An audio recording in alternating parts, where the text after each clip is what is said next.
The week my husband came home with a $180,000 bonus check sitting in his jacket pocket, he asked me to split the Christmas turkey. Not metaphorically, literally. He wanted me to pay half. I remember standing at the kitchen counter when he told me. I had flour on my hands from the shortbread I was making. The same shortbread his mother had requested specifically. The same recipe I'd been making every December for 6 years. He set his work bag down on the chair, loosened his tie, and said, "I've been thinking about the holiday budget. We should keep things fair. 50-50, like always." I looked at him. Then I looked down at my hands. Then I said, "Of course." Let me back up. When Joel and I got married 6 years ago, we signed a cohabitation agreement, what most people would just call a prenup. His idea, not mine. He was a corporate tax lawyer at a mid-sized firm in Calgary, and he had, as he liked to say, a very clear understanding of how assets work. I was 28, newly hired as a dental hygienist, making decent money but nowhere near what he was pulling in. I didn't fight the agreement. I remember thinking it was actually kind of mature of us, two adults being honest about money before things got complicated. What the agreement said, in plain terms, his income was his, my income was mine, and we split household expenses down the middle. Mortgage, utilities, groceries, insurance, right down the middle. No shared accounts except for one joint checking account where we each deposited our equal share every month. What it didn't say, what nothing ever said out loud, was that the cooking, the cleaning, the scheduling, the mental load of running a household, the 36 shortbread cookies shaped like little Christmas trees, the 12-hour Boxing Day dinners I hosted for his entire extended family every single year. None of that counted as a contribution. None of that was on any spreadsheet. His salary when we married, $210,000 base plus bonuses. Mine, $64,000. 50-50 on the mortgage. 50-50 on the groceries. 50-50 on the heating bill in a Calgary January, which, if you've never lived through one, is not a small number. For 6 years, I quietly made it work. I picked up extra hygiene shifts when I could. I stopped buying new clothes. I meal planned obsessively so we didn't overspend on food. I did all of this while also being the person who remembered to book the furnace inspection, drove his dry cleaning to the place on 17th because he liked that specific cleaner, and once spent an entire Saturday afternoon on hold with Telus sorting out a billing error that was absolutely his problem to solve. I told myself this was just how modern marriages worked. Equals 50-50. His firm had a record year. His bonus was $180,000. I know this because he left the direct deposit notification open on his laptop one evening in November, and I saw it before he closed the screen.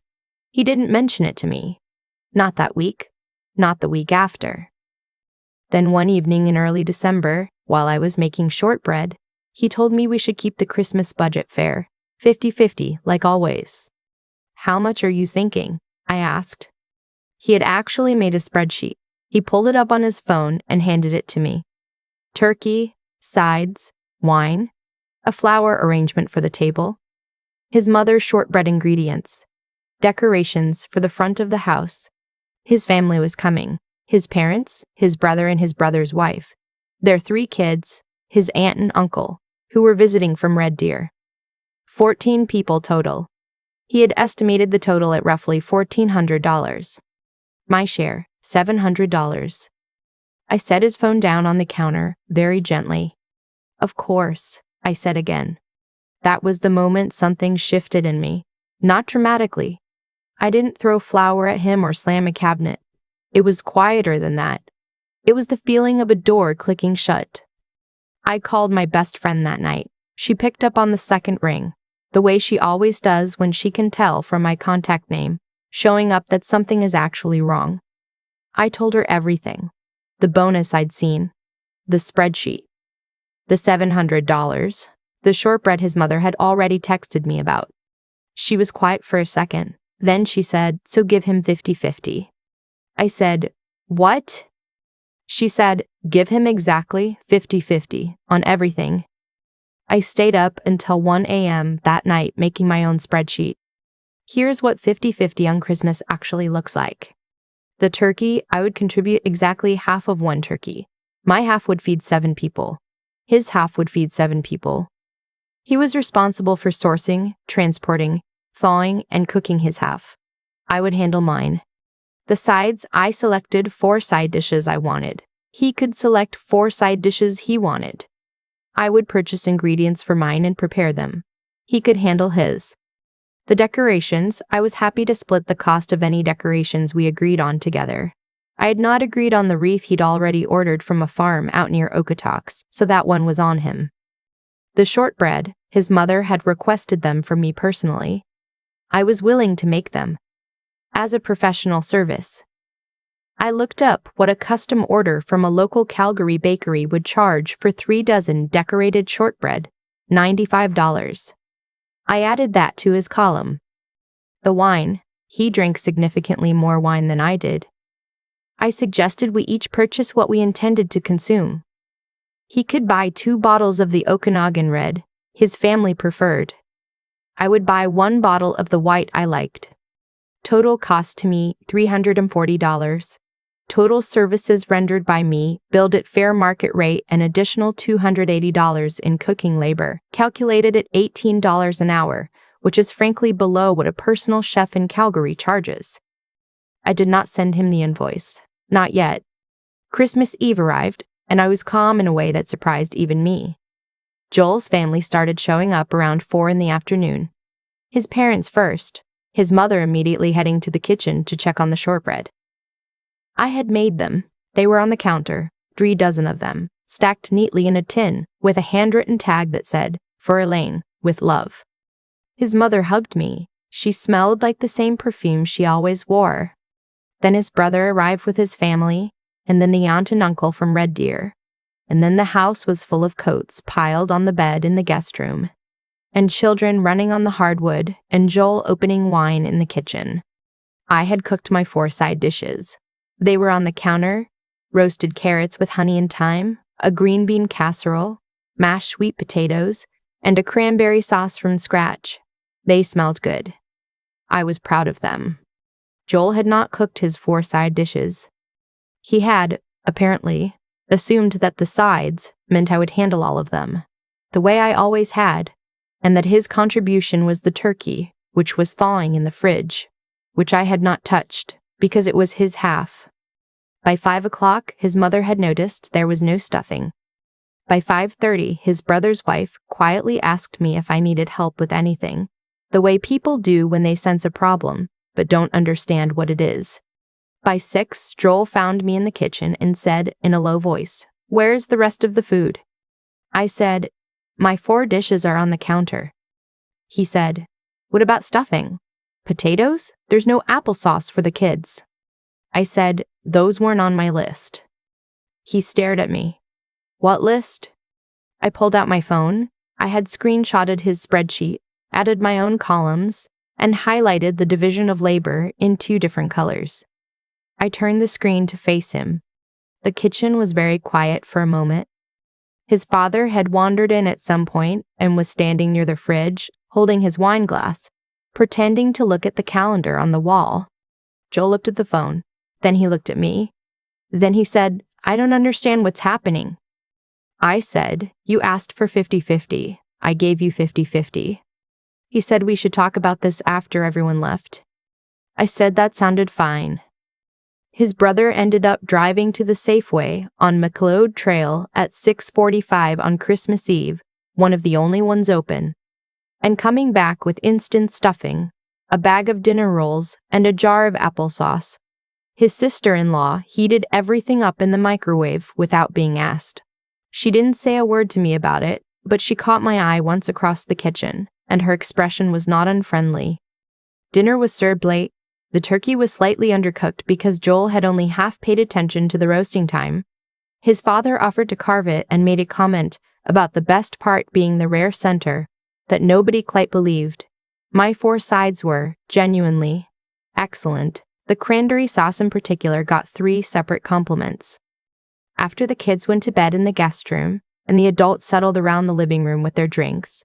Joel's mother sat down next to me on the couch and said, "Are you all right?" I said I was just tired. She said, "You've always done so much."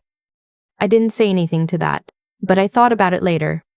The conversation Joel and I had after everyone left lasted 2 hours. He said I had embarrassed him. He said I had made his family uncomfortable. He said he didn't understand why I was doing this, that we had always had an arrangement, that the arrangement worked. I asked him how much his bonus was. He paused. I said, "I saw the deposit notification. In November. You've known since November, and you handed me a spreadsheet asking for $700. He said the bonus was a separate matter, his separate property, per the agreement. I said, "I know. I'm not asking for the bonus. I'm asking you to look at what 50/50 has actually cost me." I had the real spreadsheet ready, not the Christmas one. The full one. The one I'd been building. Quietly, in a Google sheet I kept in a folder I'd titled Home Admin, so he'd never think to look at it. 6 years of data. My income, year by year. His income, year by year, estimated from what I could piece together. Our shared monthly expenses, split exactly down the middle. And then the other column, the one that didn't appear in any agreement, hours per week spent on household tasks, multiplied by the average hourly rate for those tasks in Alberta. Cooking, $16 to $24 an hour.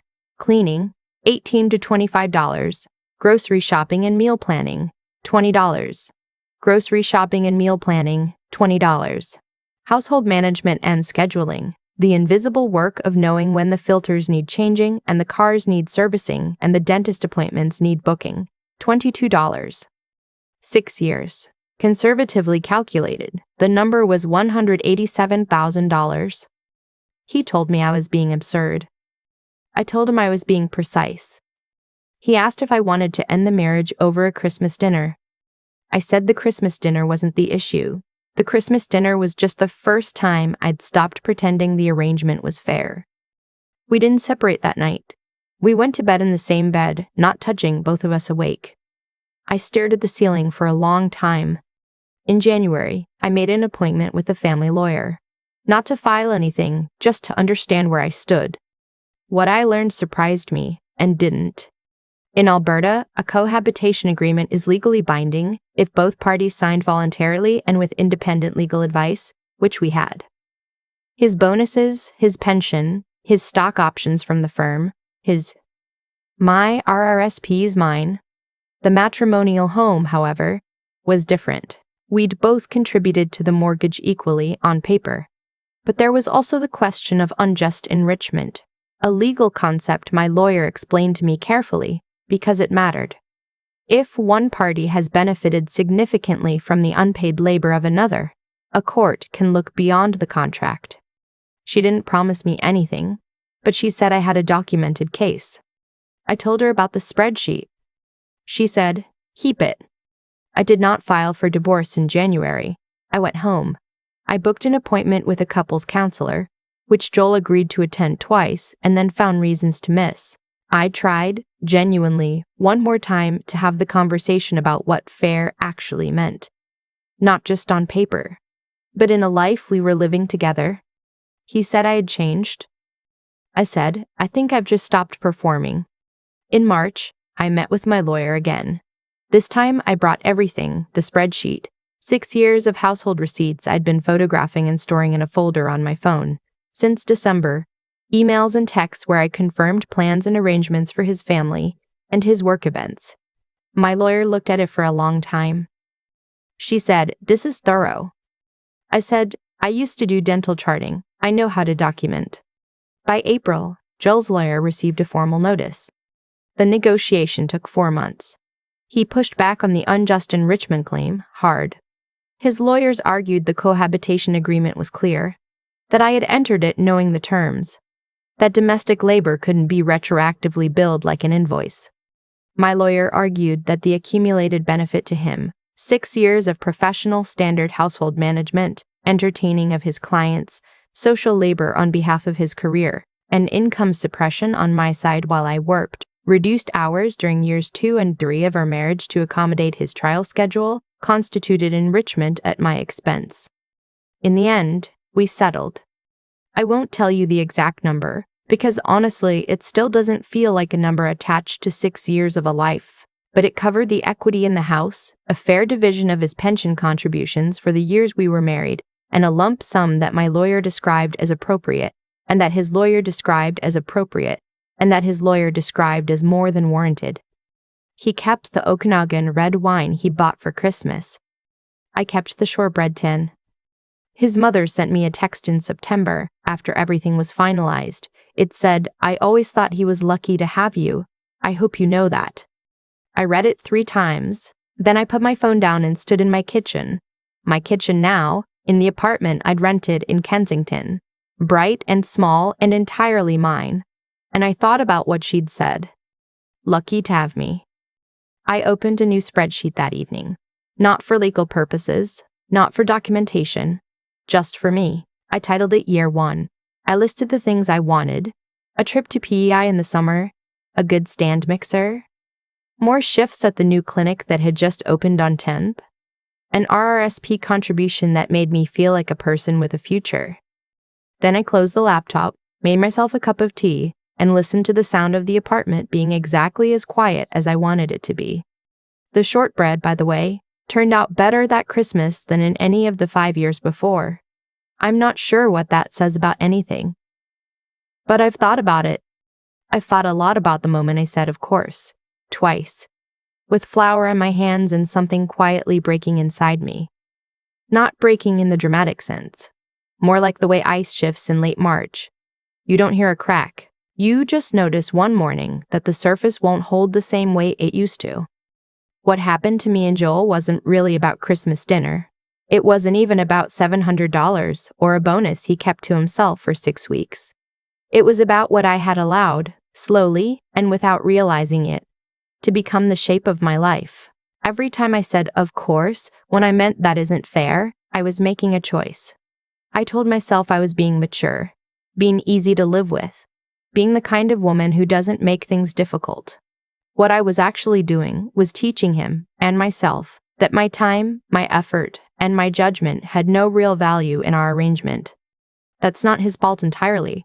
I signed the agreement. I kept the spreadsheet private for years, instead of putting it on the kitchen table where it belonged. There's something uncomfortable in admitting that. But I think it's the most honest thing I can say about what went wrong. He acted within the rules we had both agreed to. I just stopped pretending those rules were actually fair. What changed on that December evening wasn't my anger. It was my clarity. I stopped asking whether I was being reasonable and started asking whether I was being honest. Those are very different questions, and for a long time I had confused them. The spreadsheet I built, 6 years of documented labor, conservatively priced, wasn't just a legal document.